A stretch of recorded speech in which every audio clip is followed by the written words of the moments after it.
ఓవైపు pan India craze, మరోవైపు వివాదాలతో damage. Tollywood ప్రస్తుత పరిస్థితి ఇది. తెలుగు సినిమాలు చూసి బాలీవుడ్ పాఠాలు నేర్చుకుంటున్న టైంలో ఇప్పుడు జరుగుతున్న పరిణామాలు ఇండస్ట్రీకే ఇబ్బందికరంగా మారాయి. అవును, కొంతకాలంగా తెలుగు చిత్ర పరిశ్రమ సెలబ్రిటీల చుట్టే వివాదాలు నడుస్తున్నాయి. మోహన్ బాబు ఫ్యామిలీ ఇష్యూ ఇలా సద్గుమణిగిందో లేదో ఇప్పుడు అల్లు అర్జున్ సంధ్య థియేటర్ వ్యవహారం కేసు సౌత్ టు నార్త్ వరకు హాట్ టాపిక్ గా మారింది. మొన్న జానీ మాస్టర్, నిన్న నాగార్జున, నేడు మోహన్ బాబు, లేటెస్ట్ గా అల్లు అర్జున్. తెలుగు ఇండస్ట్రీ స్టార్లలో చాలా మంది ఏదో వివాదంలో ఉంటున్నారు. కొరియోగ్రాఫర్ జానీ మాస్టర్ మొదలు పుష్ప 2 సంధ్యా థియేటర్ తొక్కిసలాట వ్యవహారం దాకా సినీ ప్రముఖులు వివాదాలతో వార్తల్లో లేని రోజులు చాలా తక్కువే.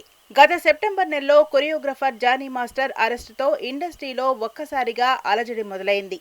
లైంగికంగా వేధించాడంటూ అసిస్టెంట్ కొరియోగ్రాఫర్ ఫిర్యాదు చేయడంతో పోలీసులు జానీ మాస్టర్ ను గోవాలో అరెస్ట్ చేశారు. 6 ఏళ్లుగా తనను లైంగికంగా వేధిస్తున్నాడంటూ కేసు పెట్టడంతో జానీపై పోక్సో చట్టం కింద కేసు నమోదైంది. కోర్టు రిమాండ్ విధించడంతో చెంచల్గూడ జైలుకు తరలించారు. ఆ తర్వాత ఉత్తమ కొరియోగ్రాఫర్ గా నేషనల్ అవార్డు ప్రకటించగా రంగారెడ్డి జిల్లా కోర్టు 4 రోజుల పాటు బెయిల్ మంజూరు చేసింది. పోక్సో చట్టం కింద అరెస్ట్ అయిన వ్యక్తి కాబట్టి ప్రకటించిన అవార్డును నేషనల్ ఫిల్మ్ అవార్డ్స్ కమిటీ రద్దు చేయడంతో జానీ మాస్టర్ కి ఊహించని షాక్ తగిలినట్లయింది.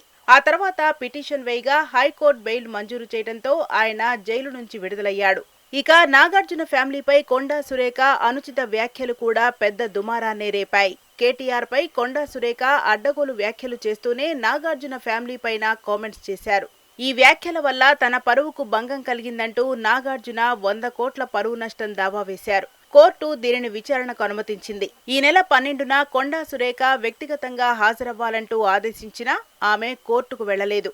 చివరకు న్యాయస్థానం ఈ కేసు విచారణను ఈ నెల 19కి వాయిదా వేసింది. ఇదే కేసులో నాగార్జున ఇప్పటికే కోర్టులో వాంగ్మూలం కూడా ఇచ్చారు. ఇక మోహన్ బాబు ఫ్యామిలీ రగడ మరో ఎపిసోడ్. కుటుంబ వ్యవహారం చివరికి మీడియాపై దాడి దాకా వెళ్లింది.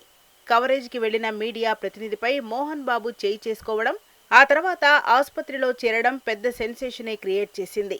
అటు మంచు విష్ణు, మనోజ్ ఇద్దరు పోలీస్ స్టేషన్లో బాండ్ సమర్పించారు. చివరకు ఆసుపత్రి నుంచి డిశ్చార్జ్ అయ్యాక మోహన్ బాబు మీడియాకి క్షమాపణ చెప్పారు.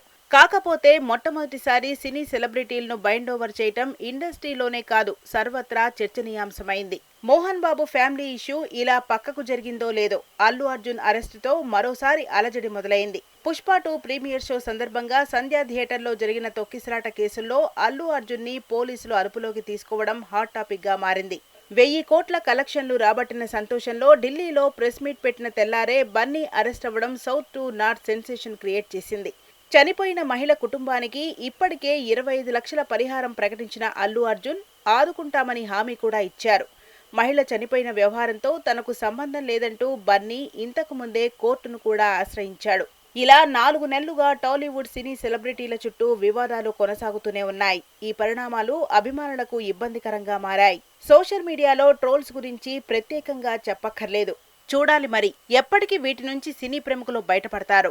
విక్టరీ వెంకటేష్ పుట్టినరోజు సందర్భంగా సంక్రాంతికి వస్తున్న సినిమా నుంచి second single menu promo release చేశారు మేకర్స్. ప్రస్తుతం ట్రెండింగ్ లో ఉన్న ఈ ప్రోమో అందరినీ ఆకట్టుకుంటుంది. సాంగ్ లో వెంకీ ఘర్షణ స్టైల్ పోలీస్ ఆఫీసర్ గెటప్ లో కనిపించాడు. జనవరి 14న ఈ చిత్రం విడుదల కానుంది.